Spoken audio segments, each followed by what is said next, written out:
আমার গল্পে তুমি খাদিজা আরশি আরও পর্ব 3। বিয়ের তো সবে 5 বছর হয়েছে ভাই, কিন্তু তুই তো আমি যাবার পরই নিজেকে বদলে ফেলেছিস। সুতরাং দুটো ঘটনাকে গুলিয়ে ফেলিস না, আর আমাকে মিথ্যে বলার সাহস একদম দেখাবি না। তুই জানিস আমি রাগলে কি করতে পারি। আর কালকে কি বলবি, গান শোনাবি আমাকে? আমি যাবার পরে একদিনের জন্য রিয়াজ করেছিস। তোর গান শুনলে আমার কানের পর্দা ফেটে যেত। যদি কি হলো, কিছু বল না। মানে কাজের চাপে সময় হয়ে ওঠেনি। আবার মিথ্যে চাইলেই পারা যায় ভাই। তুই অফিসে সকাল 9টায় যাস, তো ভোরে উঠে তুই চাইলেই রিয়াজ করতে পারিস। কিন্তু না, তুই তো সংসারী হয়েছিস, সুতরাং শখ আহ্লাদ থাকতে আসে নাকি তোর? ইন্দু আসলেও খুব ক্লান্ত থাকে, তাই সকাল সকাল উঠতে পারে না। এসে গেছেন রোমিওর জুলিয়েট, ওর কথা বাদই দিলাম। ও না হয় অফিস করে, তাই না হয় সব শখ বাদ দিল। কিন্তু তোর তো ছোটোবেলা থেকেই নাচের স্কুল খোলার স্বপ্ন ছিল, তার কি হলো? গ্র্যাজুয়েশনের পর বাড়ি বসে আছিস কেন? আমি এই অবস্থায় কি করে? বাহানা দিবি না, বাচ্চা তো তোর এখন হবে। তো তার আগে যে এত বছর গেল, তখন চেষ্টা করিসনি কেন? নাকি বিয়ে করেছিস বলে তোর শাশুড়ি তোর পায়ে বেরি পরিয়ে দিয়েছে, তোকে ঘরবন্দি করেছে? কিরে বল, এমন কিছু হলে আমি আইনি ব্যবস্থা নেব। কি বলছিস তুই? মা কেন এমন করবে? মা কিছু করেনি, আসলে সবটা গুছিয়ে উঠতে বছর পার হয়ে গেল। এই নে, এখানে একটা জমির দলিল আছে, তোর বাচ্চাটা হয়ে যাক, তারপর এই জমিতে একটা নাচের স্কুল খুলবি। বাড়িতে তোর বাচ্চার খেয়াল রাখার অনেক মানুষ আছে, সুতরাং নিজের কিছু করার চেষ্টা কর। তোর বাচ্চাটা বড় হলে কি বলবে? ওর মা এত পড়াশোনা করে ঘরে বসেছিল, আর হ্যাঁ, বাচ্চা হবার পর তুই রোজ সকালে উঠে নাচবি। আর তোর বরকে কাল থেকে, কারণ ওনার আবার আমাকে ছাড়া রেয়াজ করতে ভালো লাগে না। ইন্দু মা, এইসব পরে হবে, চল আগে খেয়ে নিবি। সকাল সকাল বেরিয়েছিস, খাওয়া হয়নি তো? ও তুমি বাবা বাড়িতে আগের মতো রোজ সকালে পত্রিকা আসেন না কেন? তুমি তো পত্রিকা পড়তে ভালোবাসতে, তাহলে কেন এত পরিবর্তন? আমি তো অফিসে থাকি সারাদিন ইন্দু মা, সুতরাং পত্রিকা পড়বে কে? তাই আর কি। কেন? আমার জানা মতে এটা তো এ পরিবারের নিয়ম না। তাছাড়া সন্ধ্যার পর তো এ বাড়ির কেউ কোনো দিনই বাড়ির বাইরে থাকতো না, পরিবারকে সময় দিত। তাহলে তোমরা রাত করে বাড়ি ফেরো কেন? রামু কাকা রান্নাঘর থেকে দৌড়ে এসে বসার ঘরের এক কোনায় দাঁড়িয়ে রামু আহ্লাদি স্বরে বলল, জি মা জননী, কিছু লাগবে তোমার? কাল থেকে যেন প্রতিদিন এই বাড়িতে পত্রিকা আসে, আর হ্যাঁ, সন্ধ্যা 6টার আগেই যেন সবাই বাড়ি ফিরে আসে। প্রয়োজনে নোটিশ ছাপিয়ে সবার ঘরের দরজায় কস্টেপ দিয়ে টিকে দেবো। আমরা সামনেই আছি, জানানোর কি আছে? শুনেছি তো এসেই শুরু হয়ে গেছে তোর হুমকি ধমকি। মনিরা চৌধুরীর দিকে তাকিয়ে দীর্ঘশ্বাস ফেললো ইন্দু। এ মানুষটা, সে নিজে থেকে কথা না বলা পর্যন্ত তাকে ঘুষিয়েই যাবে। তাই নিজের রাগ সংবরণ করে শান্ত স্বরে জিজ্ঞেস করলো, তুমি রান্নার ক্লাসে যাও কেন মা? যার জন্য রান্না শিখতাম, সে তখন শিখে কি করব? শাড়ির আসলে মুখ গুজে কথাটা বললেন মনিরা চৌধুরী। সেদিন উনি তীর্থকে বলেছিলেন ইন্দুর সাফল্যর পথে বাধা না হতে, কারণ তিনি জানতেন তীর্থকে সঙ্গে না নিয়ে ইন্দু গাইতে চাইবে না। তাই তীর্থকে ইন্দু বিরুদ্ধে করে দেন তিনি। যদিও 1 বছরে বেশ অনুতপ্ত হয়েছেন, তার কান্না দেখে কিছুটা বিরক্ত হলো ইন্দু। প্রসঙ্গ পাল্টাতে হাত তালি দিয়ে বলল, বাহ বাহ, বাড়ি ছেড়ে গেল কে? আমি এতে বছর সব ছেড়ে আমার জীবনে তো কিছুই বদলায়নি, কারণ এখানে তো আমি যাবার পর সব দেবদাস হয়ে আছে। আমি এত বছর পর ফিরেছিলাম আমার পরিবারের জন্য, কিন্তু এসে পেয়েছি কয়েক পিস রোবটকে, জীবন্ত রোবট। ভাই তুই ওকে এত সব বলেছিস? প্রলয়ের দিকে রাগা চোখে, এক মিনিট, তোমরা প্রলয়কে এভাবে দেখছো কেন? কি মনে হচ্ছে তোমাদের সবচেয়ে বিশ্বস্ত মানুষ তোমাদের এত বছরের বদলের খবর আমাকে জানিয়েছে? Then I am really very sorry, কারণ প্রলয় আমাকে কখনো কিছুই বলেনি। আর প্রলয়, তোমার সঙ্গেও আমার কিছু কথা আছে, চাইলে সবার সামনেই বলতে পারি, তবে আমার মনে হয় তাতে তোমার অস্বস্তি হবে। আর তুমি জানো আমি যথেষ্ট ভালো, সুতরাং যা বলার আমার ঘরেই বলবো। পাক্কা 10 মিনিট পর আমার রুমে আসবে, মনে রেখো 10 মিনিট মানে কিন্তু 10 মিনিটই। প্রলয় মূর্তির মতো দাঁড়িয়ে আছে, ইন্দুর ওর সঙ্গে জরুরি কথা আছে, এটা যে ভাবনার বাইরে। মনের মধ্যে কোথাও একটা আশা জেগে উঠেছে প্রলয়ের।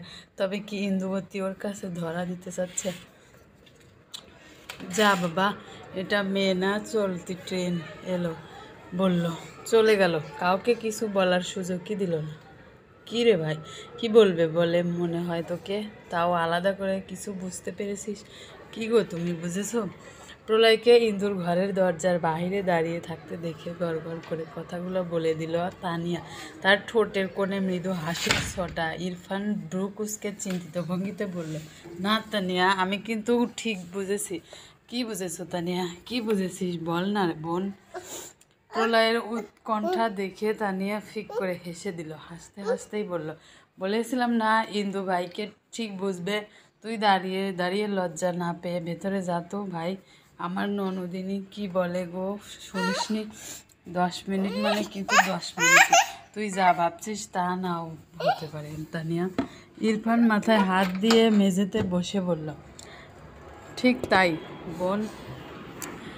যে মেয়ের কখন মাথায় কি ঘোরে কে জানে। সবটা না শুনে শান্তি হচ্ছে না আমার, বরং চিন্তা হচ্ছে। তুই যা তো প্রলয়, তোমরা যাই বলো না কেন আমি বুঝে গেছি ইন্দু কি বলবে। তুই দাঁড়িয়ে আসিস কেন ভাই? যা না, যা ভাই, জলদি যা। হ্যাঁ যাচ্ছি তো, চিৎকার করিস না। 10 মিনিট পেরিয়ে 12 মিনিট হলো প্রলয়, এখনও দরজার বাইরে দাঁড়িয়ে কিসের অপেক্ষা করছো? ইন্দুর কথাটা তানিয়ে শুনে মিটিমিটি হাসতেই প্রলয়কে উদ্দেশ্য করে চোখ মারল। প্রলয় ইতস্তত করে ভেতরে ঢুকে বলল, তুমি একটা মেয়ে ইন্দু, হুট করে তোমার ঘরে ঢুকে যাওয়াটা কি ঠিক হতো? তোমার ফোনে কোনো মেসেজ এসেছে? প্রসঙ্গ পাল্টাচ্ছ কেন ইন্দু? প্রসঙ্গ পাল্টাচ্ছি না, বরং প্রসঙ্গে আসছি। আসলে তোমাকে নিয়ে চিন্তায় ছিলাম, তাই খেয়াল করিনি। তাহলে এখন খেয়াল করো, দেখো জলদি, তুমি আমার অ্যাকাউন্টে এত টাকা কেন পাঠিয়েছো ইন্দুবতী? কোনো প্রকার ভূমিকা ছাড়াই ইন্দু বলল, যদিও কাজটা আমার আরও আগে করা উচিত ছিল, তবুও আগে যখন করিনি তখন না হয় পরেই করলাম। কিন্তু কেন? দেখো প্রলয়, তুমি গত 10টা বছর আমার সঙ্গে অ্যাজ এন অ্যাসিস্ট্যান্ট আছো, 1 কাউন্ট অফ বডিগার্ড অলসো। অথচ দেখো কোনো পারিশ্রমিকই নাওনি। তুমি যে প্রকাশনীতে চাকরি করছো সেখানে তো তোমাকে বেতন তাই না? হ্যাঁ, কিন্তু তুমি কথা বাড়িও না প্রলয়, প্লিজ। তুমি জানো বেশি কথা বলা আমার একদম পছন্দ না। ইন্দুর ব্যবহার কিছুতেই মেনে নিতে পারছে না প্রলয়। আজ তার ভেতরেও এক প্রলয় খড়ি ঝড় বয়ে যাচ্ছে, তবে সে ঝড়ের কোনো আভাস বাইরে থেকে বোঝা যাচ্ছে না। একটা দীর্ঘশ্বাস ফেলে প্রলয় জিজ্ঞেস করলো, এই কথাটাই বলার ছিল ইন্দু? তাহলে এবার আমি আসি। আমার কথা শেষ হলে আমি নিজেই বলবো। দাঁড়িয়ে কেন? বসো। এই কাগজটা নাও, পরে পছন্দ হলে সই করে দেবে। কিসের কাগজ এটা? চুক্তিপত্র, তোমার আর আমার। তুমি আমার অধীনে চাকরি করছো তার প্রমাণ। ভালো করে পড়ে সই করে দিও। পড়তে হবে না, আমার ক্ষতি হবে এমন কোনো চুক্তিপত্র তুমি বানাবে না। সে ভরসা আমার তোমার উপর আছে। আমি এখনই সই করে দিচ্ছি। ধন্যবাদ প্রলয়। আরেকটা কথা, তুমি তো ভালো দেখো, প্রথম থেকেই বই বের করার শখ ছিল তোমার, সেই সূত্রে প্রকাশনীতে চাকরিও নিয়েছো। তো তোমার স্বপ্ন পূরণ করছো না কেন? নিজের স্বপ্ন পূরণ না করতে পারলেও হাজার হাজার নবলেখকের স্বপ্ন পূরণ করার সুযোগ পেয়েছি। তুমি যাবে সঙ্গে? তুমি চাইলে নিশ্চয়ই যাব। তাছাড়া এমনি এমনি তো বেতন দেবে না, তাই না? কোনো কাজ থাকলে ফোন দেবেন ইন্দু ম্যাডাম, আসছি।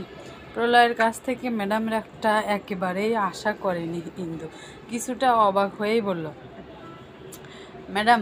তুমি আমাকে ম্যাডাম বলছো প্রলয়? আমরা তো বন্ধুর মতো, চাকরি করি বলে বেতন নিলাম, চুক্তিপত্র সই করলাম, আর ম্যাডাম বলতে পারবো না? অদ্ভুত উপহাস করছো। তোমাকে উপহাস করার আমি কে? তোমার স্তরে পৌঁছাতে আমার 1000 বছর সাধনা করতে হবে। হা, বাড়ির সবার মতো তুমিও আবেগী কথাবার্তা বলছো না, বাস্তবতাকে মেনে নেওয়ার সামান্য চেষ্টা করছি। কথাটা বললে কোনোদিন না তাকিয়ে চুপচাপ ঘর থেকে বেরিয়ে গেল প্রলয়। দরজার বাইরে দাঁড়িয়ে সবটা শুনছিল তানিয়া। ও ভাবতে পারছে না ইন্দু প্রলয়ের সঙ্গে এমনটা কেন করলো। আজের জবাব সে ইন্দুর কাছে চাইবেই। তাই কিছু না বলে ইন্দুর ঘরে ঢুকে পড়ে তানিয়া। হঠাৎ তানিয়াকে দেখে কিছুটা অবাক হলো ইন্দু। জিজ্ঞেস করলো, তানি তুই কিছু বলবি? এভাবে পদ্ম ফোড়ার মতো তাকিয়ে আছিস কেন? কিছু বলার থাকলে বল, নতুবা বাদ দে। ইন্দু, তুই প্রলয় ভাইয়ের সঙ্গে এমনটা কেন করলি? তোর কি ওর প্রতি একটুও মায়া হয়নি?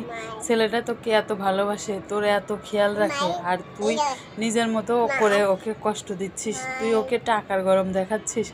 না, মায়া হয়নি, কারণ তুই সত্যটা জানিস না। আর হ্যাঁ, এটা আমার জীবন, আমার যা মন চাইবে আমি করব।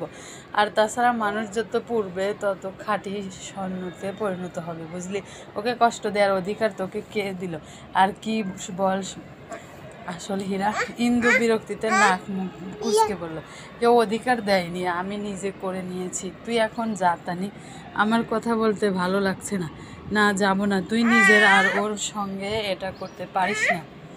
বোঝার চেষ্টা কর ইন্দু। কি বুঝবো? কেন বুঝবো? কিছু বুঝতে চাই না আমি। যেতে বললাম তো তোকে।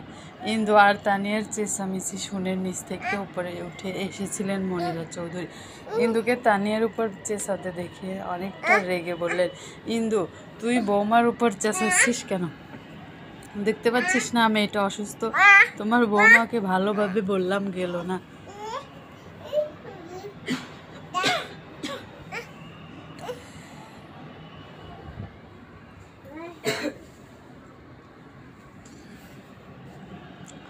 প্রলয়ের চেহারা দেখে আমেনা বেগমের বুঝতে বাকি রইল না যে ছেলের কিছু একটা হয়েছে।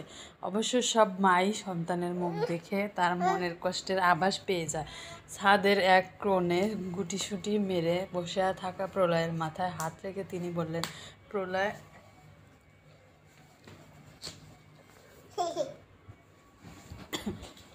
তোকে এমন দেখাচ্ছে কেন বাবা? সব ঠিক আছে তো? ইন্দু, ওর কিছু হয়েছে? মায়ের দিকে তাকালে পৃথিবীর সব কষ্ট ভুলে যায় প্রলয়। নিজেকে সামলে বলে, কিছু না মা, জানো তো আজকে ইন্দু আমাকে আমার জায়গাটা চোখে আঙ্গুল দিয়ে দেখিয়ে দিয়েছে। ও আমাকে ভালোবাসা তো দূরের কথা, বন্ধুও ভাবে না। অবশ্য ওর থেকে ভালোবাসা আমি কখনো আশাও করিনি। তবে বন্ধুত্ব কত চাইতেই পারি বলো? ও আমায় সেটার যোগ্যও মনে করলো না। আমি তো তোকে সবসময় বলেছি বাবা, ইন্দু তোকে ভালোবাসতে পারে না। ওর জায়গা অনেক উপরে। ও তোর জন্য যা করে দয়া করেই করে। তাছাড়া আমাদের মতো মানুষকে দয়া ছাড়া আর কী বা করবে বল? হ্যাঁ, তুমি ঠিক বলেছো মা, একদম ঠিক বলেছো। আমি আর আবেগী হব না, শুধু নিজেকে নিয়ে ভাববো। মাকে জড়িয়ে ধরে প্রলয়। যতই মুখে বলুক আবেগী হবে না, ততই অবাধ্য মন আবেগ আপ্লুত হয়ে যায়। আমেনা বেগম প্রলয়ের মাথায় হাত বোলাতে বোলাতে কান্না জড়িত কণ্ঠে বলে, তুই দেখিস বাবা, আমি তোর জন্য ইন্দুর থেকেও ভালো মেয়ে খুঁজে আনবো। সেসব কথা থাক না মা, আমি আমার ঘরে যাচ্ছি। তুমি আর আমাকে খাবার জন্য ডেকো না, নিজে খেয়ে ঘুমিয়ে যেও। প্রলয়, শুনে যা বাবা। তানিয়া সেই কখন থেকে পায়চারি করছে। প্রলয়ের প্রতি ইন্দুর এই ব্যবহার মানতে চেয়েও মানতে পারছে না সে। কি করেই বা পারবে? মেয়েটা যে প্রলয়কে নিজের ভাইয়ের মতো ভালোবাসে, ইন্দু এটা ঠিক করেনি। ভাই ওকে খুব ভালোবাসে। এই কাজটা খুব বাজে হয়েছে, তুমি ইন্দুকে বোঝাও ইরফান। অধৈর্য তানিয়ার দিকে এগিয়ে গিয়ে তার দু বাহু ধরে ইরফান বলে, তানিয়া তুমি শান্ত হয়ে বসো তো, এত ছটফট করো না। ইন্দু এটা কেন করলো বলো তো? ও ভাইকে ভালোবাসে না মানলাম, তাই বলে এভাবে অপমান করবে বলো? ইন্দু যা করেছে তার পেছনে নিশ্চয়ই কোনো কারণ আছে। আমার বোনকে আমি চিনি, কারণ ছাড়াও কিছু করে না। ও সোজা কাজ কখনো করবে না। ও নিশ্চয়ই ভেতর ভেতর কিছু একটা শখ করছে। তবুও সব কিছুকে তারও আপন গতিতে চলতে দাও তানিয়া। সত্যি তো এটা ইন্দুর জীবন, আমরা জোর করবার কে? গতবার মা জোর করে কি হলো দেখোনি? তুমি হয়তো ঠিক বলেছো, আমি বেশি ভাবছি। এবার ঘুমাও। মনে আছে তো ইন্দু কি বলেছিল? হ্যাঁ, তোমাকে সকাল সকাল তুলে দিতে, ওর সঙ্গে রিয়াজ করার জন্য। পারেও মেয়েটা। বারান্দায় দাঁড়িয়ে রাতের আকাশ দেখছে ইন্দু, এই জিনিসটা ওর খুব প্রিয়। রায়হান চৌধুরীর ডাকে ঘোর কাটে তার। ইন্দু মা, বাবা তুমি, কি হয়েছে? কিছু বলবে? কত বড় হয়ে গেছিস তুই। তুই সকালে বললি না যে বাবা তুমি পত্রিকা পড়ো না কেন? তখন সবার সামনে বলতে পারিনি কারণটা, তবে এখন বলতে বাধা নেই। তুই যাবার পর আমি পত্রিকা পড়া ছেড়েছি, কারণ সকাল সকাল চায়ের কাপ আর পত্রিকা হাতে আদুরে গলায় শুভ সকাল বাবা বলার জন্য তুই ছিলি না। তোকে মনে করে চোখের জল ফেলিনি, এমন দিন নেই। তোকে ভুলে থাকতে নিজের অভ্যাস বদলেছি, নিজেকে ব্যস্ত রেখেছি, কিন্তু বাবার মন তো তোকে ভুলতে পারিনি। প্রতিটা মুহূর্তে তুই আমার মনে ছিলি। গলাটা ধরে আসছে রায়হান সাহেবের, চোখ দিয়ে টপ টপ করে দু ফোঁটা জল গড়িয়ে পড়ল তার। ইন্দু বাবার চোখের জল মুছে দিয়ে আদুরে গলায় বলল, বাবা তুমি এভাবে চোখের জল ফেললে আমিও কিন্তু এবার কাঁদবো। আচ্ছা এই দেখ চোখে কোনো জল নেই, তবে তুই আজ প্রলয়ের সঙ্গে এমন করলি কেন? বাবা অন্য কেউ না জানুক, তুমি তো জানো তীর্থ আমাকে ছেড়েছে মা আর প্রলয়ের জন্য। আর তাছাড়া তুমিও সবার মতো আমার কাছে কৈফিয়ত চাইছো বাবা। তুমি জানো না তোমার মেয়ে যা করে সবার ভালোর জন্য করে। প্রলয়কে নিজের জীবনে মেনে নেওয়া আমার পক্ষে সহজ নয় বাবা। তবুও গত 10 বছরে ও আমার পাশাপাশিই ছিল, আমি কিছু বলিনি। তীর্থের ঘটনাটার কারণ ও হলেও ব্যাপারটা ওর অজান্তেই হয়েছে।